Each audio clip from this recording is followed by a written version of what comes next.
I looked at it like, from that point, maybe 50 brung a bag for Meech and maybe a watch or something. Because obviously that's what Ross did or whatever. You know what I'm saying? But that's what I had in mind. The story you're about to hear doesn't start with money. 50 Cent says he gave the BMF family $5 million legal dollars.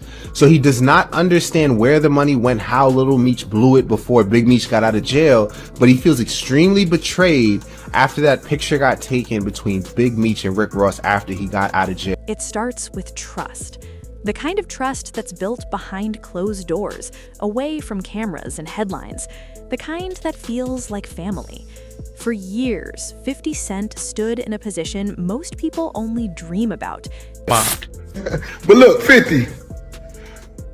Boy, I see you struggling making that G-Unit film studio out there in Louisiana where that cheapest land at. You thought you was gonna be able to do it. You thought you was gonna be able to get them loans, and it ain't. What's wrong? What's taking so? 50, who own your masters? Who own your masters? I'll buy your masters. You better shut up. I will buy your masters. But look, 50. Boy, I see you struggling making that G-Unit film studio out there in Louisiana where that cheapest land at. You thought you was gonna be able to do it. You thought you was gonna be able to get them loans, and it ain't. What's wrong? What's taking so long? I know you wanna make your mama one of them walking stars thing put down there. Your mama live, her own walking star. We call it renderings. You had the renderings, then you try to go get them loans, and ain't nobody loan you that money. You ain't even built the G-Unit studio yet. That might be why when I stood next to Meech, your knees buckled. Your knees buckled. Put your back against the wall. You're po hustling. Kingmaker, mentor, protector. And Lil Meech was the chosen one, the young man handed a once-in-a-lifetime opportunity to turn a street legacy into something clean, legal, and lasting. But if 50 Cent gives your family, $5 million in cash, whether it's through acting, I think he was paying for acting lessons for Lil Meech, you gotta have some appreciation. And before more details unfolded, like $5 million, because people were like, oh, 50 Cent doesn't pay people, he's always suing people. Look how he paid Ghost from Power less than Mary J. Blige on Power Book. But if Lil Meech got $5 million and he's nobody except the son of somebody famous, then he definitely could have treaded carefully with this Rick Ross. But then something changed, quietly at first. Subtle moves, strange purchases, whispers behind the scenes, until one day the internet exploded with a question nobody expected to ask. As we know, Meech didn't actually leave for the halfway house. He's on home confinement because of the First Step Act and winning his 821 motion in federal court. After spending nearly 20 years in federal prison, Demetrius Big Meech Flannery left the federal prison in Coleman, Florida, Coleman Low, on October 15th for home confinement. Now, before you say I don't know what I'm talking about, it says right here that he's in the RRM in Miami. He's actually on home confinement. It says RRM because the RRM, or the halfway house, or really the re-entry manager, is administering his home confinement in Miami through the halfway house that's owned by Dismiss Charity. Where did the BMF money really go? What nobody saw coming was 50 Cent breaking his silence, not with threats, not with yelling, but with receipts. And when those receipts pointed to something as wild as a private island, everything spiraled. Lil Meech didn't just get exposed, he panicked. Because this wasn't just about spending money, this was about betrayal, control, and a legacy that might have been burned from the inside out.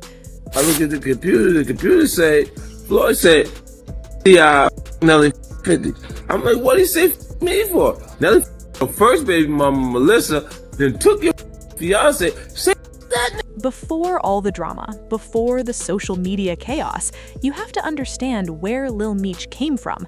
Demetrius Lil Meech Flannery Jr. grew up carrying a name that meant power, fear, and legend.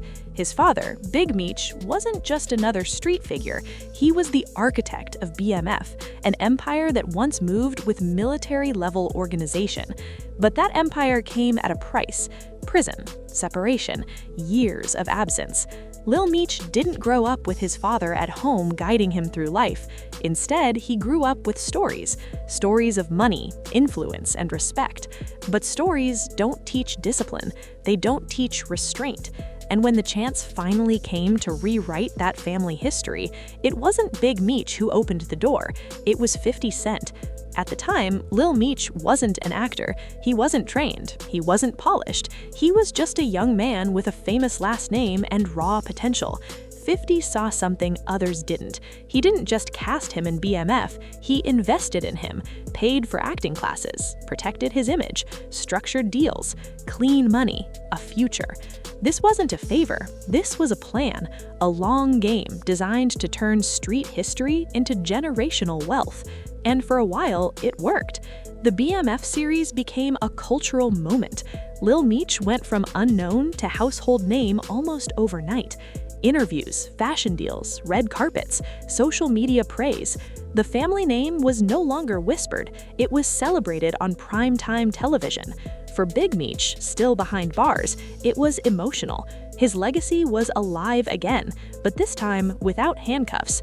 And 50 Cent stayed mostly quiet, letting the results speak for themselves. Millions flowed in, legal money, structured income, opportunities that most people never get. But here's the twist. Money reveals character, and as the checks got bigger, the spending got louder. Designer fits every day, custom jewelry worth hundreds of thousands of dollars, luxury trips. And then came the rumor that made people pause, a rumor that sounded too crazy to be true. Lil Meech allegedly bought an island. Not rented, not visited, bought. That's when 50 Cent stepped in. What nobody expected was how calculated 50's response would be. No long rant, no emotional meltdown, just receipts, quiet posts, screenshots, numbers, timelines. Insiders started whispering that 50 had tracked the money, not because he wanted control, but because he felt responsible. According to industry chatter, funds that were meant to secure the BMF brand long-term were being drained at a dangerous pace, and when the island purchase surfaced, it crossed a line. This wasn't just reckless spending, this was moving assets, hiding money in ways that didn't sit right. 50 allegedly made it clear behind the scenes that money was not for fantasy purchases, it was for sustainability, for protecting the future. And that's when Lil Meech reportedly freaked out, because once 50 started asking questions, things moved fast. Phones stopped getting answered, meetings got canceled, and suddenly the same mentor who built the platform became the biggest threat. Here's where the tension really explodes. Lil Meech wasn't just spending money, he was spending independence.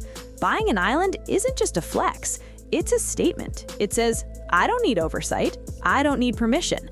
And for someone like 50 Cent, who built his empire on structure and control, that was a red flag waving in slow motion. Sources say 50 warned him, calmly, privately, telling him that this path would end badly. But pride is louder than advice when you're young and famous. Instead of slowing down, Lil Meech allegedly doubled down. Public appearances with people 50 openly doesn't trust. Subtle jabs, distance. And when 50 finally unfollowed him, the internet noticed. But what the public didn't see was the panic behind the scenes. Because unfollowing wasn't the message, the receipts were. Once the island rumor became public, Lil Meech's behavior reportedly shifted. Defensive posts, emotional captions, loyalty quotes, anything to change the narrative. But silence from 50 is never peace, it's preparation. People close to the situation say 50 wasn't angry about the money itself, he was angry about what it represented. A lack of respect, a refusal to listen, a betrayal of the trust that built everything. He didn't just invest cash, he invested reputation. He tied his name to Lil Meech's future, and now that future looked shaky. The island became a symbol, not of success, but of excess. And when excess meets ego, relationships collapse. The emotional impact of this situation runs deeper than headlines. Lil Meech isn't just dealing with a business fallout, he's caught between father and mentor. Big Meech, finally free, stepping back into the spotlight, wanting control, wanting recognition, wanting to reclaim something his son had been holding down. And 50, the man who filled that void while Big Meech was gone, suddenly pushed out. That's a heavy position for any young man. Loyalty gets blurry, decisions get rushed, and pressure turns into panic. Friends say Lil Meech felt cornered, like everyone wanted something from him. The island wasn't just a purchase, it was an escape, a place away from opinions, away from oversight, away from reality. But you can't hide from consequences. For 50 Cent, the disappointment was personal. He's seen this story before. Talented people self-destructing because they think the money will never stop. He's buried friends, watched careers crash, and he didn't want Lil Meech to become another cautionary tale. That's why the receipts mattered, not to embarrass him, but to expose the truth before it was too late. But once things go public, feelings get hurt, lines get drawn, and reconciliation becomes harder. The industry is watching closely now. Will BMF survive without 50's backing?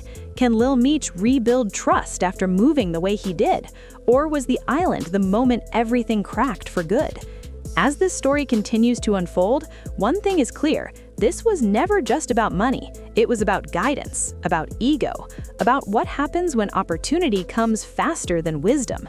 Lil Meech stood on the edge of something generational, something bigger than himself. And in chasing freedom too quickly, he may have lost the very support that made it possible. 50 Cent didn't need to shout, he didn't need to threaten.